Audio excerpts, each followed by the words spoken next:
Here's another black leader you never learned about in school, Kwame Ture. He was born in 1941 in Trinidad, and his given name was Stokely Carmichael. He moved to New York at a young age, and he was a great student, so he ended up going to one of the best schools in New York, but it was also a mostly white school. Once it came for college, he had scholarships from everywhere, but he decided to go to HBCU, Howard in D.C. As soon as he got to Howard, he got involved in the civil rights movement. He joined SNCC, and he quickly became one of the leaders. In 1961, he got arrested and went to Parchman Prison, one of the worst jails in America, and he did like 53 days in Parchman Prison. He was actually the youngest person that got booked that summer when there was a whole bunch of people doing things like freedom rides and sit-ins and all of that. So he quickly rose up in SNCC, and eventually they started the Lowndes County Freedom Organization, a voting rights organization that was a predecessor to the Black Panther Party.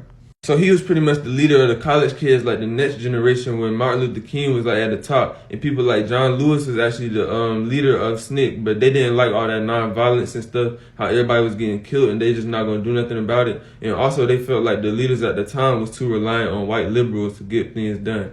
So eventually he became the president of SNCC in 1966, and that's when they became way more militant and just forgot about non-violence. He was one of the main leaders who took things from just getting civil rights to actual black power. And eventually he was going around the world just denouncing the U.S. and talking about how bad capitalism was. And eventually they took his whole passport.